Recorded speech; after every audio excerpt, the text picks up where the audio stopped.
Hello दोस्तों। ये जो अपना वीडियो है पटवारी का आखिरी जो पेपर है चौथा, वीडियो नंबर 4 है। बाकी की जो 3 वीडियो है आपको डिस्क्रिप्शन में मिलेंगे, वहां जाकर आप देख सकते हैं। ये जो वीडियो अपना 24 अक्टूबर है वो सेकंड पारी है इवनिंग का, उसका जो वीडियो है मैथ के जितने भी क्वेश्चन है 17-18 जितने भी क्वेश्चन पूछे हुए हैं उनका हम सोल्यूशन देखते हैं। ठीक है दोस्तों, तो इसी तरह के कंटेंट के लिए दोस्तों हमारे चैनल को सब्सक्राइब कीजिए ताकि आपको इस तरह का कंटेंट मिलता रहे। बाकी के रेलवे है, बाकी के अन्य जो एग्जाम्स हैं उनके भी मैंने काफ़ी है कंटेंट है बना रखे हैं। अगर आपको देखना है तो आप वीडियो प्लेलिस्ट के अंदर अपने चैनल पर जाके देख सकते हैं।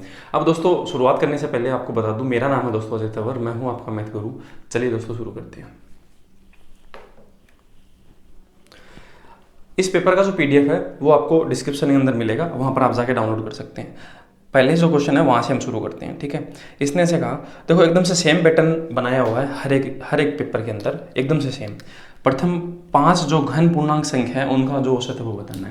तो देखो पहली जो 5 संख्या है 1 2 3 4 और 5 होती है। ठीक है, इनका आपको क्या बताना है, इनका घन का औसत बताना है। तो 1 का घन होगा 1, 2 का 8, 3 का 27, 4 का 64, 5 का 125। इनका टोटल करना है और किसका भाग देना है, 5 का भाग देना है।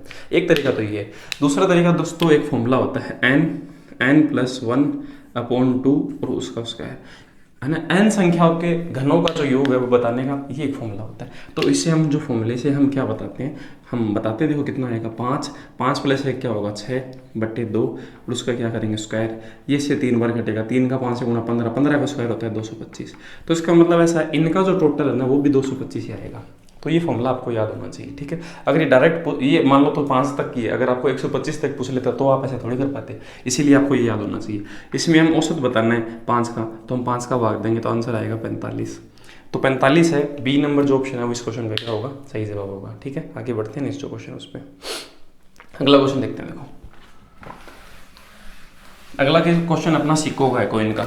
ठीक है, ये पीछे जितने भी पेपर हुए हैं 3 पेपर हैं, 4 ये जो पेपर है चारों में मिलाकर सब में पूछा हुआ है। एक महिला के पास 25 पैसे के सिक्के, तो ये 25 पैसे के कुछ कॉइन है, कुछ कॉइन उसके पास 50 पैसे के।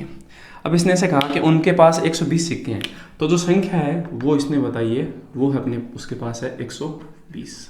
ठीक है, और उसने ये बताया कि जो मूल्य है इनका, इन सब का, वो बता रखा है कितना है 50 रुपये। ये बता रहे सर 50 रुपये होने चाहिए। तो इसने पूछा सिक्कों की संख्या का जो अनुपात है 25 पैसे और तो 50 पैसे है उनका कितना है। ठीक है, तो हम देखते हैं।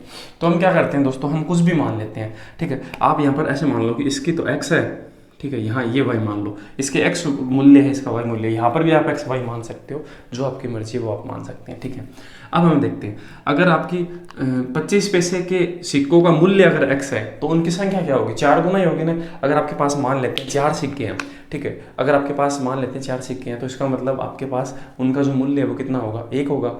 ठीक है, तो इसका मतलब मूल्य और संख्या है वो उसका कितना गुना होती है, 4 गुना। तो हम ऐसे कह देंगे ये 4x होगा।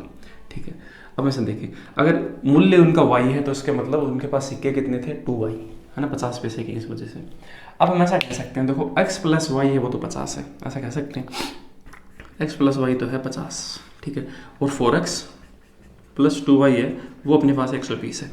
तो हम क्या करते हैं दोस्तों, हम क्या करते हैं इसका क्या करते हैं 2 गुना कर लेते हैं। तो ये आएगा 2x + 2y बराबर ये क्या बन जाएगा 100, और 100 को इसमें से घटा देते हैं तो बचेगा 20 बचेगा, और 2y से 2y घट जाएगा, 2x में से 4x में से घटेगा तो क्या बचेगा 2x। तो x की वैल्यू दोस्तों अपने पास आएगी 10। ठीक है, यहाँ हमें x पता चल गया 10 है। अगर x यहाँ पर 10 है तो इसका मतलब ये फिर कितना है, 40 है, 40 है। अगर ये 10 है और ये 40 है, हमें संख्याओं का अनुपात पूछा है, तो संख्या हमने क्या मान रखी है, देखो इसका संख्या है वो 4 गुना है, तो इसका 4 गुना क्या होगा 40, क्योंकि x बराबर 10 है तो 4x कितना आएगा 40 आएगा। अगर y बराबर 40 है तो 2y बराबर कितना होगा 80। हमें ये अनुपात पूछा है 80 और 40 का, तो 80 और 40 के बीच में जो रेशियो होता है वो होता है 1 और 2। तो 1 और 2 इस क्वेश्चन का दोस्तों क्या होगा, सही जवाब होगा। ठीक है, तो 1 और 2 इस क्वेश्चन का सही जवाब है। इसी क्वेश्चन को हम दूसरे तरीके से और समझ सकते हैं, वो दूसरा तरीका क्या होगा वो देखते हैं। ठीक है, इसे मिटा देता हूँ। अब हम क्या करते हैं दोस्तों, देखो हम लेते हैं ऑप्शन उठाकर इस क्वेश्चन को करने की कोशिश करते हैं। अगर हम ऑप्शन 1 और 2 मानते हैं तो 120 को अगर हम 1 और 2 अनुपात में बांटे तो 1 और 2 3 होता है। 3 को 120 कैसे बनाएंगे, 40 गुना करके, तो इसे 40 गुना करेंगे तो 40 बन जाएगा, इसे 40 गुना करेंगे तो क्या बन जाएगा 80 बन जाएगा। 40 और 80 क्या 120 बन रहा है। ठीक है, अब 40 अगर आपके पास 25 पैसे के 40 सिक्के तो उनकी वैल्यू कितनी होगी, 10 रुपये तो होगी ना, 4 सिक्के बराबर 1 रुपये बनता है। 50 पैसे के 80 सिक्के तो उनकी वैल्यू कितनी होगी, आधी होगी 40। तो 40 और 10 क्या 50 बन रहा है, हाँ बन रहा है, तो ये सेटिस्फाई कर रहा है। इस तरह से भी हम कर सकते हैं, ये ज़्यादा अच्छा तरीका है उसके बजाय। ठीक है, ऑप्शन उठा के हमको चेक करना। आगे बढ़ते हैं नेक्स्ट क्वेश्चन पे। ये देखो, ये जो क्वेश्चन है वो अच्छा पूछा हुआ था, है ना। बाकी के 3 पेपर में ये वाला क्वेश्चन है वो आसान सा ही था। अब हम देखते हैं नेक्स्ट जो क्वेश्चन है उसको। इसने ऐसे कहा 2 शंकुओं के आयतन का अनुपात है। ठीक है, आपको 2 शंकु दे रखे हैं, उनका आयतन दे रखा है। ठीक है, तो पहले का देखो आयतन है, देखो आयतन क्या होता है शंकु का, 1/3 पाई आर स्क्वायर एच, ये होता है। ठीक है, अब आपके पास 2 है। ठीक है, तो उसमें क्या है कि 2 शंकु का आयतन है वो 1:4 है, और उनके जो व्यास है वो दे रखा है 4:5 में। तो हम क्या कह सकते हैं कि पहला जो शंकु है 1/3 पाई आर स्क्वायर एच। ठीक है, दूसरा शंकु 1/3 पाई आर स्क्वायर एच। इसका आयतन हमें दे रखा है कितना, इसका दे रखा है 1 और इसका दे रखा है 4, दे रखा है।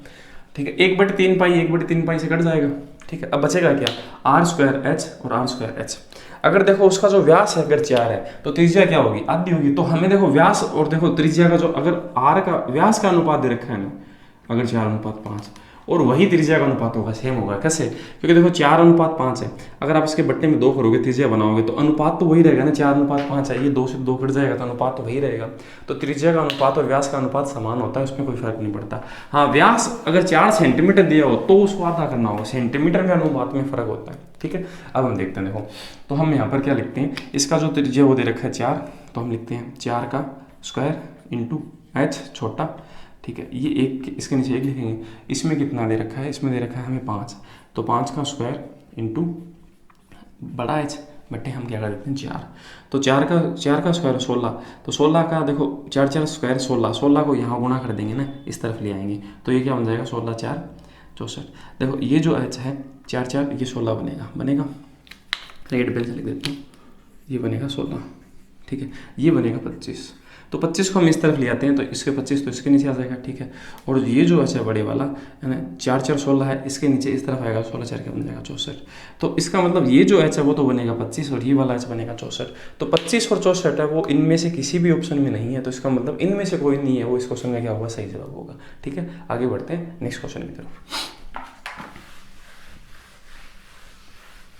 ये क्वेश्चन भी थोड़ा ठीक पूछा हुआ है उनके अकॉर्डिंग जितने भी हैं। अगला जो क्वेश्चन है वो देखते हैं।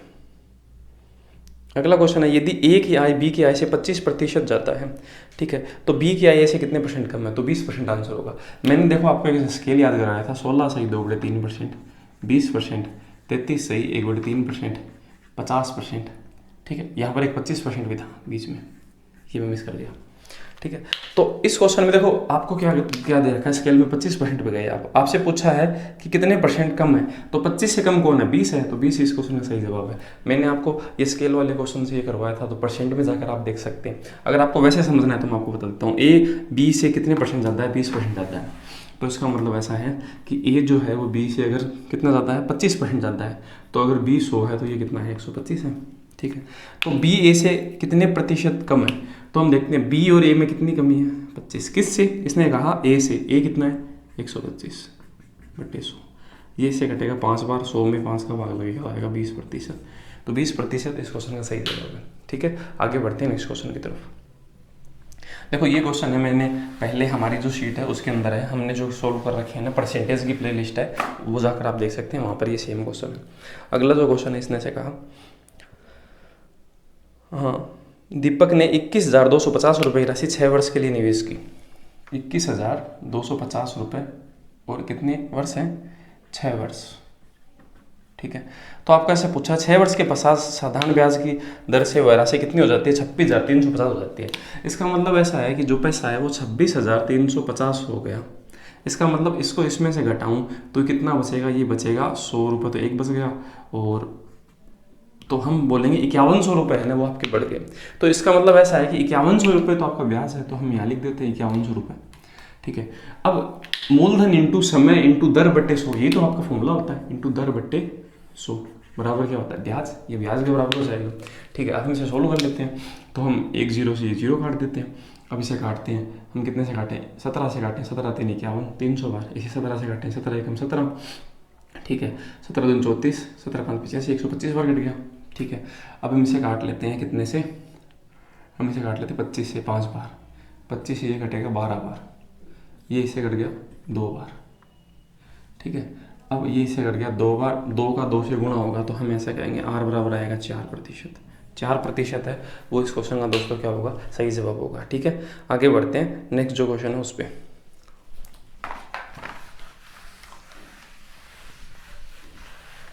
ठीक है, अगला जो आपका है वो आपका चक्रवृद्धि ब्याज का है। 2,000 रुपये का 3 वर्ष के लिए चक्रवृद्धि ब्याज है वो 315.25 है।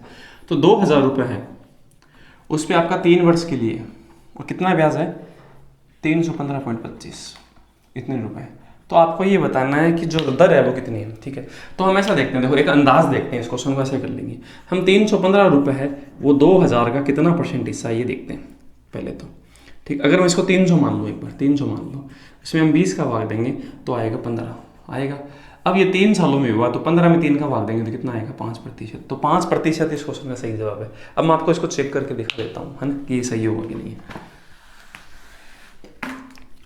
पहला वर्ष, दूसरा और तीसरा है। 5% से हम इसका 5% काउंट करेंगे तो कितना आएगा, इसका जो 5% आएगा 100 रुपये आएगा। 100 रुपये यहाँ पर भी और 100 रुपये यहाँ पर भी। ये तो साधारण ब्याज है भाई, चक्रवृद्धि ब्याज क्या होता है, ब्याज का ब्याज। तो इस 100 रुपये का 5% आपको 5 रुपये यहाँ 2 जगह मिलेगा। इस 100 का है वो अगले साल मिलेगा यहाँ, देखो हर एक पैसे का अगले साल ब्याज मिलता है। फिर इस 5 का 5% होता है 0.25 होता है, तो 0.25 आपको इस साल मिलेगा। अब आप इनको जोड़ लो, देखो 300 तो एक है, 15 एक और 0.25 एक है, तो ये क्या 315.25 नहीं है क्या, है ना। तो हम ऐसा कह सकते हैं 5% इस क्वेश्चन का क्या होगा दोस्तों, सही जवाब होगा। ये क्वेश्चन भी ठीक है, पहले की जो पारियाँ थी ना उनके हिसाब से ये जो क्वेश्चन है वो चक्रवृद्धि ब्याज का उनसे अच्छा है ना, ठीक है। अगला जो क्वेश्चन है वो देखते हैं। 10 मकड़ियाँ 10 मिनट में 10 मक्खियाँ पकड़ लेती हैं। तो ये जो क्वेश्चन है वो MDH का है, MDH/W। नीचे हम क्या लिखेंगे, वर्क, ये होता है वर्क होता है। ये M का मतलब मेन मतलब कोई करने वाला हो सकता है, जो मकड़ियाँ हो सकती है, आदमी हो सकते हैं, औरतें हो सकती है। ये दिन होंगे, ये आवर्स होंगे, ठीक है, इनका मतलब ये है। अब ऐसे 10 मकड़ियाँ, तो काम करने वाले कौन है, 10 मकड़ियाँ। 10 मिनट में, तो मिनट क्या समय है, ठीक है। 10 मक्खियाँ खाती हैं, तो 10 जो मक्खियाँ हैं वो खाने का काम है, तो वो काम है इनका, तो नीचे हम 10 लिखेंगे। ये बराबर होगा, तो 200 मकड़ियाँ 20 मिनट में कितनी मक्खियाँ पकड़ लेगी। तो मक्खियाँ कितनी पकड़ लेगी हमें पूछा है, ये वाली चीज़। ये बराबर किसके होगा, ये इससे कट गया, ये इससे कट गया, इसका इससे गुणा आएगा 400। तो हम ऐसा कह सकते हैं 400 इस क्वेश्चन का सही जवाब होगा, है ना। तो 400 इस क्वेश्चन का सही जवाब है। आगे बढ़ते हैं, नेक्स्ट जो क्वेश्चन है उस पर।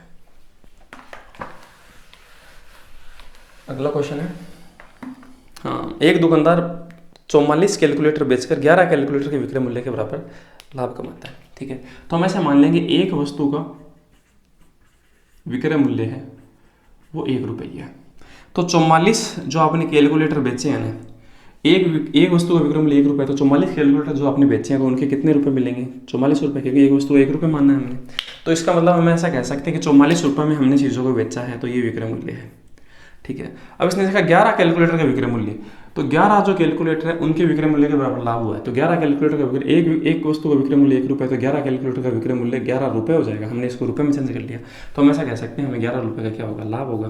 भाई जो वस्तु में चीज़ दे रखी थी उनको हमने रुपये में चेंज कर लिया, तो हम ऐसा कह सकते हैं 44 रुपये की वस्तु पे 11 रुपये, 44 रुपये की बेचने पर 11 रुपये का लाभ है। तो 11 रुपये का जो लाभ है अगर इसके अंदर शामिल है 44 में, तो इसका मतलब वो चीज़ है कितने की, तो हम ऐसे कहेंगे 33 रुपये की है।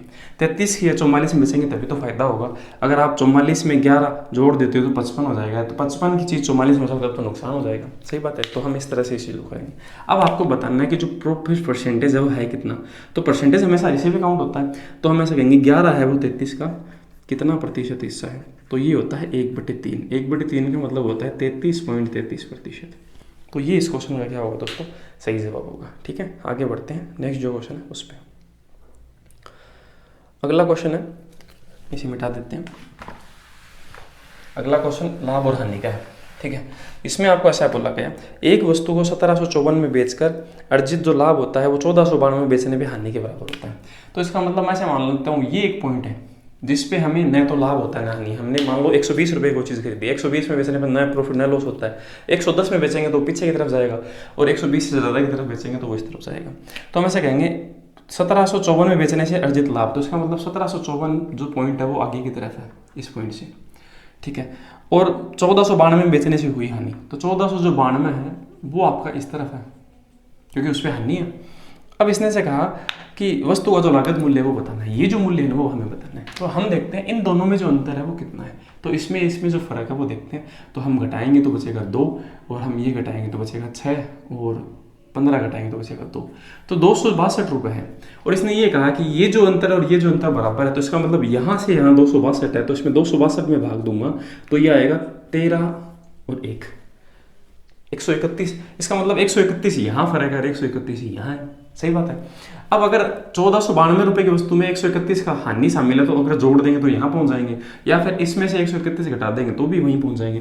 तो हम क्या करते हैं, जोड़ने वाला काम करते हैं, इसमें ये जोड़ देते हैं। तो 131 ये जोड़ देते हैं तो ये क्या बनेगा, 2 और 1 कितना बन जाएगा, 3, 9 और 2 12 का 2 हासिल 1, 1 16, तो ये बन जाएगा 1623। तो 1623 है वो क्वेश्चन का सही जवाब होगा। ठीक है, आगे बढ़ते हैं नेक्स्ट जो क्वेश्चन है उस पर। ठीक है,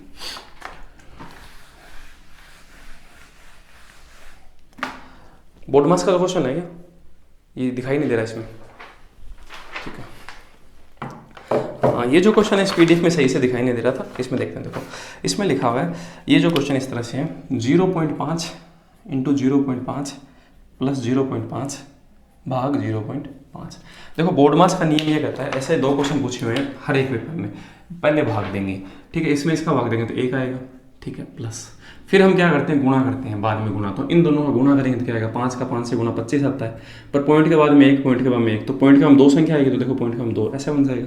अब इसको इसमें जोड़ना है तो क्या बनेगा, 1.25 बनेगा। और ये इस क्वेश्चन का सही जवाब है। 1.25 तो किसी में भी नहीं है, ऐसा कैसे।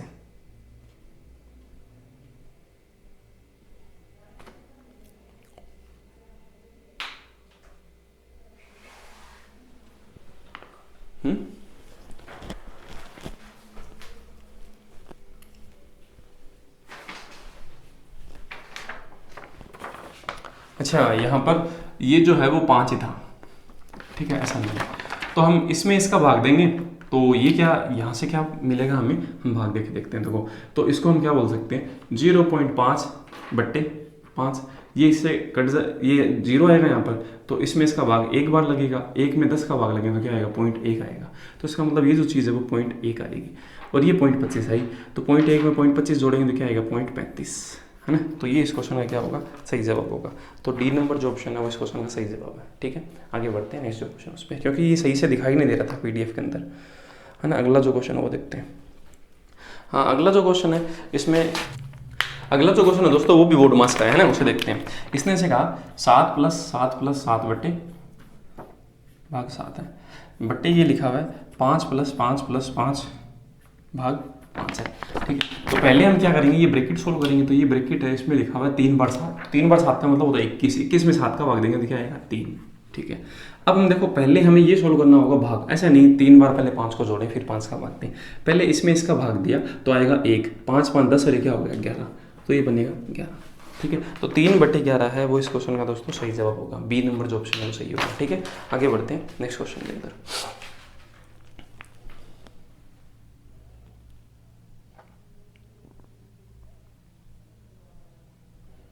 ठीक है, अगला जो क्वेश्चन है वो है आयत का। आयत का आपका क्वेश्चन पूछा हुआ है। इसने कहा एक आयत की क्षेत्रफल, क्षेत्र की चौड़ाई और लंबाई है वो 60% ज़्यादा है। ठीक है, इसका मतलब लंबाई है वो चौड़ाई से आपकी 60% ज़्यादा है। तो 60% का मतलब दोस्तों क्या होता है कि 60% का मतलब होता है आपका 3/5 हिस्सा। ठीक है, 60% इसने ऐसे कहा, 60% है, ज़्यादा ही नहीं कहा। तो इसका मतलब अगर लंबाई 5 है तो ये चौड़ाई कितनी होगी, उसकी 3 होगी, ऐसा कह सकते हैं। तो लंबाई और चौड़ाई का रेशियो हमारे पास आ गया। ठीक है, अब इसने ऐसे कहा देखो 60%, अगर आप 60/100 लिखोगे और आप 20 से काटोगे, इसे 20 से काटोगे तो ऐसे ही तो बनेगा ना। तो वैसे ही मैंने किया। ठीक है, अगर आपको ये समझना है तो बेसिक की मैंने प्ले लिस्ट बना रखी है, वो जाकर आप देखें। ठीक है, अब हम देखते हैं। देखो इसने ये कहा कि क्षेत्रफल जो परिमाप है इसका वो 800 है। तो इसने से कहा इसका जो परिमाप है वो 800 है। तो इसका मतलब चारों तरफ का माप है वो 800 है। तो इसका मतलब आधा माप कितना होगा, यहाँ से यहाँ तक का, तो वो क्या होगा, 800 में 2 का भाग दूँ तो क्या आएगा, 400 का आएगा। तो हम ऐसे कहें 5 और 3 है, अगर मैं 800 को 8, 5 और 3 8 होता है, उसको 8 में बांटूँ तो कितनी बार 8, इसको कितना गुना करना पड़ेगा, 50। तो इसको 50 गुना करेंगे तो आएगा 250, इसको 50 गुना करूँगा तो कितना आएगा, 150 आएगा ना। देखो मैंने ऐसे बोला कि 400 है वो 8 के बराबर है, 5 और 3 के बराबर क्या होगा, 5 के बराबर और 3 के बराबर। तो ये से कितनी बार कटेगा, 50 बार तो कटेगा। तो मैं ऐसा सीधा ही तो बोल रहा हूँ, 8 को हम 400 कैसे बनाएंगे, 50 से गुना कर बनाएंगे। तो इसे 50 से गुना किया, इसे 50 से गुना किया, तो ये बन गया। तो ये आपके भुजा में कन्वर्ट हो गया 250, तो ये भुजा बनेगी, ये बनेगी 150। अब आपको इसका बताना है क्षेत्रफल, तो इन दोनों को हम गुना करेंगे। तो 2 0 तो ये आएगा, 25 का 15 से गुना होता है 375। ठीक है, तो हमारा जो सही जवाब होगा वो होगा 37,500 स्क्वायर मीटर है। बी नंबर जो ऑप्शन है वो इस क्वेश्चन का क्या होगा दोस्तों, सही जवाब होगा। ठीक है, आगे बढ़ते हैं नेक्स्ट क्वेश्चन पे। ये देखो सेम ही क्वेश्चन है, वो इससे पहले जो पारी थी ना उसमें पूछा हुआ था। अगला जो क्वेश्चन है वो आपका इस तरह से है, पानी के एल्कोहल में 20% घोल में 5 लीटर 20% घोल है, उसमें 5 लीटर में आपका 20% हिस्सा है। तो हम ऐसा कहेंगे कि जो 5 लीटर का जो डब्बा है उसमें कितना परसेंट है, 20% है एल्कोहल। तो 5 का जो 20% है वो कितना होता है, 5 का अगर आप 20% करोगे तो वो होएगा 1 लीटर होगा। तो इसका मतलब हम ऐसा कहेंगे 1 लीटर एल्कोहल है, 1 लीटर पानी मिला देते हैं, तो 1 लीटर आप पानी मिला दोगे ना इसके अंदर, तो ये कितने लीटर हो जाएगा, ये 6 लीटर का डब्बा हो जाएगा। और आप ऐसा कहेंगे अब एल्कोहल कितना है, तो एल्कोहल तो देखो हमने मिलाया नहीं, हम तो पानी मिलाया, तो एल्कोहल आपका 1 लीटर है कितने में से, 6 में से। आप उसे 100% में बताओगे तो इंटू 100 करोगे तो ये आएगा 16 सही 2/3, तो 16.66% है वो इस क्वेश्चन का क्या होगा, सही जवाब होगा। ठीक है, आगे देखते हैं नेक्स्ट जो क्वेश्चन है। अगला क्वेश्चन है, नेक्स्ट क्वेश्चन में ऐसा लिखा हुआ है 20 पैसे हैं वो 5 रुपए का कितना परसेंट है। तो जो 20 पैसे हैं वो आपको बताना है 5 रुपए का कितना परसेंट हिस्सा है। अब देखो ये पैसे हैं, ये रुपए एक दूसरे से घटेंगे नहीं, तो आपको हम क्या करते हैं, रुपए को पैसे में चेंज कर लेते हैं। तो हम इसे लिखेंगे 100 इंटू 100 कर सकते हैं, रुपए की जगह हम 100 पैसे लिख सकते हैं। ठीक है, तो अब ये पैसे से पैसे घट सकता है, अब हम इसे काट लेंगे। तो 100 से ये 100 कट गया, इसमें इसका भाग लगा, तो हम कहेंगे 4%, और ये इस क्वेश्चन का सही जवाब है। ठीक है, आगे बढ़ते हैं नेक्स्ट क्वेश्चन, पुरुष और महिला वाला क्वेश्चन है। ठीक है, 4 पुरुष और 6 महिलाएं एक काम को 8 दिन में पूरा कर सकते हैं। ठीक है, तो हम लिखते हैं 4 आदमी प्लस 6 औरतें हैं किसी काम को 8 दिन में पूरा कर सकते हैं।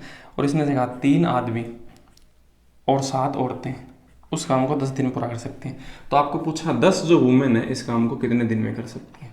ठीक है, अब देखते हैं, देखो मैं क्या करता हूँ, इसका इससे गुणा करता हूँ तो आएगा 48।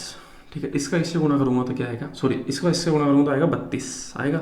ठीक है, इसका इससे गुणा करूँगा तो आएगा 48, इसका इससे 30, इसका इससे करेंगे 70। अब आपको क्या करना है, एक दूसरे में से घटाना है इनको, तो ये बनेगा 2 और ये बनेगा कितना, 22। ठीक है, अब 2 और 22 का अनुपात क्या बोल सकते हैं, 1 और 11 बोल सकते हैं। तो हम ऐसा कह सकते हैं एक आदमी है वो 11 औरतों के बराबर है, एक आदमी की जगह आप 11 औरतें रख सकते हैं। ये रेशियो हम ऐसा कन्वर्ट करना पड़ेगा। ठीक है, अब आप ऐसा बोल रहे एक आदमी बराबर अगर 11 औरतें हैं, तो इसका मतलब ऐसा है कि आप 4 आदमी की जगह कितनी औरतें बोल सकते हो, आप ऐसे बोल सकते हो कि 4 आदमी है, एक है, उसे 11 से गुणा करेंगे तो हम ऐसे बोल देंगे 44 औरतें, हम ऐसे बोल सकते हैं। तो इनकी जगह अगर आप 44 औरतें बोल सकते हो, तो औरतों में आप ये 6 जो औरतें जोड़ सकते हैं, क्योंकि आदमी में तो औरतें जोड़ नहीं सकते, तो 44 और 6 कितनी हो गई, 50। तो हम इस चीज़ को ऐसे बोल सकते हैं कि 50 औरतें किसी काम को 8 दिन में कर सकती हैं, तो 10 औरतें कितने दिन में करेंगी, और इसी से आंसर आएगा। तो 50 औरतें किसी काम को 8 दिन में अगर कर सकती हैं, तो 10 औरतें हैं उस काम को कितने दिन में करेंगी, ये आपको बताना है।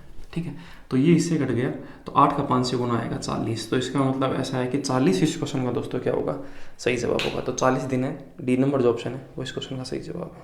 ठीक है, आगे बढ़ते हैं नेक्स्ट जो क्वेश्चन है उस पर। ये जो क्वेश्चन है दोस्तों सेम एकदम से कल जो शाम की जो पारी थी ना उसमें पूछा हुआ था, है ना। मतलब 23 अक्टूबर का सेकंड शिफ्ट का जो पेपर है, ये क्वेश्चन और वो क्वेश्चन एकदम सेम है, कोई भी चीज़ चेंज नहीं है।